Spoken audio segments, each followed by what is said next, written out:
they've done so far is open a little bit of territory and lose a player.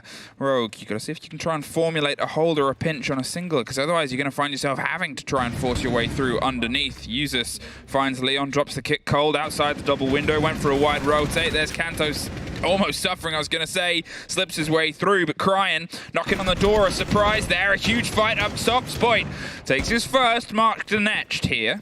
Finds himself at least on the even swing round. Looks for the second. Down onto blue. They're pushed back less than 30 seconds now. The single player is down in the back line of Pantry Crying. His position is revealed. They've taken a few scrapes. They've been able to bite it back. Tyrant and SPOIT battle back and forth to 2 versus 2. Crying full health. Neo and Nello matching him there. Can they swing round? There's Nello getting one. Locks off the Iana after they've done everything to try and bite themselves into this round. He's been a bit of a surprise. Not anymore. MnM, 2 rounds. Nello's doing everything he can to buy themselves some time, but it's Crying with the grenades over the top. The Nook's gone as a surprise. Almost gives the worst gift possible. Leon snuck in with the kit. He's trying to find his way down, just tucked on the other side of the wall. They don't have anything instantly to stop this fight. The cover's from SPOIT, and it's perfect. He's looking for the second. Nello bites back and shows him more perfection. Over the top, Neo gets an important kill, but the kit is planted.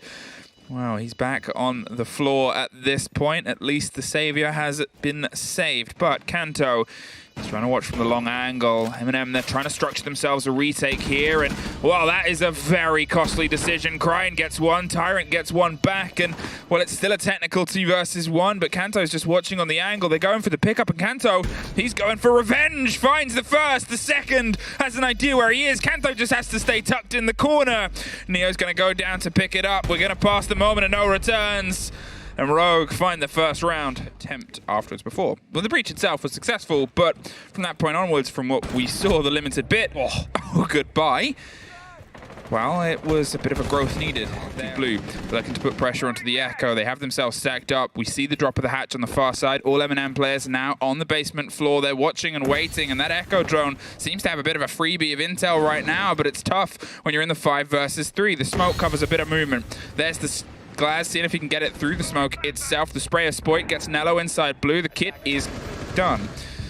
And so is the round. A flawless as a return here. A 2 for 2 for Rogue. In such a manner that they don't know what's going to come next. The calls come through. There's the Candelas, potentially going to roll their way in underneath. All the time is thrown, the gridlocks, and this is the sign that things are about to go. Solotov finds the first, SPOIT goes down, there's a spray round, there's 2 for Crying. The Amaru has gone huge, but the kid is still on the top floor. Crying finds one more, it's a triple across the board, a spray towards the back of the bar. Tyrant's off, it's a quad here for Crying. And Solotov is all that's left. An Amaru ace! It is an Amaru ace! Be any player in the world that can stop him, but a frost mat, unfortunately, takes him a bit by surprise. Deepek, he's on a mission to try and save the new pickup. Usus rotates around on the opposite side. It's a very important fight here. He doesn't quite get there in time now. Usus, he's back behind the shield. The C4 over the top. Is it going to be the end? No, Usus gets the kill. He didn't expect the extra player, but he doesn't need it. MnM 3 to 3. Over the top, he knows he's got to move, so he tucks himself with a little bit of safety behind that hard wall. He's just going to survive for as long as possible as you see MnM players of all sides coalescing onto this single position. Another flash over the top, and he swings in. Crying actually takes it, though, from underneath. Takes care of Solidov, gets the swing in, and I'm not sure if it was going to save SPOIT's life, but it definitely secures it. Yeah, well, it could have gone very wrong there. I mean, it was going to be fully fleshed, and yes, he had to jump onto Solotov there, but in the end, it's good that the protection came through. Crying finds a second kill. Now Neo onto the library bed. Library was hoping that all of the attention is paid, but that procs tells a different story. A triple kill here for Crying, and, well, if you discount those kills, then SPOIT's had the best round so far, but we've still at least got a player left on the board. Neo, 15 seconds, no kit, a hail of bullets, and it looks like we're queued up for the third flawless. It isn't, but it almost was. Crying. 4K. 3 stages that eventually will decide whether or not you stay in the highest level of play within Rainbow Six. But Users looking to go aggressive here. Might be aware of the fact as he turns around. Will find Kanto. Instantly gets flicked on though from 1 on West Main. Crying will find that kill, but it's a trade either way. So 3-2 on the board. Rogue still with a little bit more feasible utility in terms of getting in and getting aggressive across the board. One more grenade is still potentially in pocket. A flash as well as another canister pops. 30 seconds. One kill coming in. Leon will find Neo, only leaving it up to Nello, carrying the kit here in that 1v3 with 20 seconds on the board. Esport, they will eventually find that final kill. Shouts are starting to appear. Off the jump, see if he can get himself into at least a trophy and some lock, and they don't have time to go all the way to the top and rock their way back round, so they're going to take that and take the fight. A great take there onto Leon. Nello's going to see if he can try and clear utility, but once again they swing their way back round. Deepek gets Nello, and there's Users to get a little bit of revenge as the Dutch player finally gets himself onto the score and the kill board. Users, he's trying to bite his way through here. Neo on the other side. They're trying to see if they can try and split some pressure, but SPOIT is above, and that is the big risk right now. He has that angle. In fact, the other player has themselves a little bit stretched around the swing. There's a plant in the bushes and the brushes. There's a reveal of the player on the rotate up. There's an important fight one out, and there it is. The kid is cold. Kanto comes around the corner, guarantees themselves at least OT and a point, but at this point, you're wondering if anything can stop them getting all three. Get revenge instantly. Tyron also coming up the west main area here, hoping to find one, but Users will be able to find a jump out of Leon. Tyron now looking around the gate. The water's just sitting next to him, crying will be found. And it's a 3-5. I just hear Fresh say what on the other side of the room here. It's Deepek now dropping, trying to find a knock. They just managed to get one kill, but it's another one given to Tyron. And this might just end up as a flawless round for the side of MnM as well. I mean, I've got a lot of questions, Rogan. Wow, this is MnM. As I said, they're going to make sure they're in a position to strike instantly onto the players. Users finds one more, and it's turning into more and more of that. I'll have to break this down, but I'll do it after a little bit of play-by-play here, as I think it's going to keep its pace up across the board. You can see they're rotating themselves around underneath. They've got so many bodies in the pings of the proxies. There's the camera going across the board. Downs? No, doesn't. A flawless. And that was a fantastic MnM round.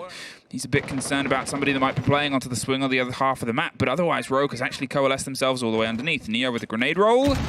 Catches Leon tucked in just too close. He was concerned about the burn line, and suddenly this means they can try and put the kit down. Nello, he's tucked in under the double window. They're going to go for a bit of a retake. Do they know? Well, it's an upside-down repel that's able to bite themselves through. Cryin gets the important kill, but it's a little bit too late. A post-plant situation. Cryin, he's all that is stood standing right now. Tyrant's inside the site. The impact gives at least one position away, and they're able to pick up a freebie, but it's still a 2 versus 1. And, well, that is a very tricky retake at this point. He knows he's got to try and take at least one of these fights first. They're holding and hoping for the jump out, and it's gifted. MnM 6-5, and they've got 2 in a row. Just going to drop a claymore and give themselves a little bit more of an option. Reveals the player on the player, and Users has to now watch that instead. But with 40 seconds, it's a big bit of attention to be paid. They're able to find success, almost finds the second on it. Deepek suffers on the site. Solotov goes, but Leon goes back. Drives himself towards the door. Sprays it, but Solotov, he's able to find a second on the site itself. Suddenly it's turned into, well, a 1 versus 4. Cryin is all that's left to make sure this doesn't go to OT. The pre-fires come through, sees one, sees the second. At least gets the connection there, but with only 15 seconds and Nello able to get the kit down, it doesn't matter. We are going to OT. Might be calling for some utility to be tossed in or Users to go for a bit of a rotate.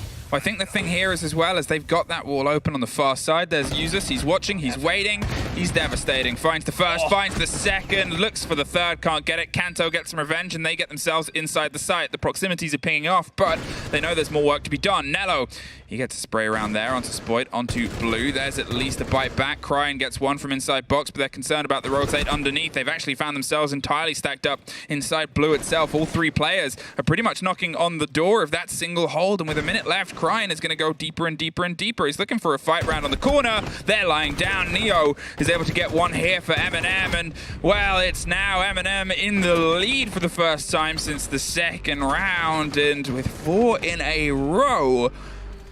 Wow, it's looking very dangerous here for Rogue. See if they can try and just throw themselves in. Neo's going to get him a bit of range there for the angle and the swing round onto Kanto behind the bed, but the slow creep comes through. Without piano control, it's very risky and a bit of a duck and cover fight. There's the second player. If they can connect, and they do, they're going to see if they can stick the plant. A bit of a rotate here, and the cover over the top comes through, and so does the kit. Down cold.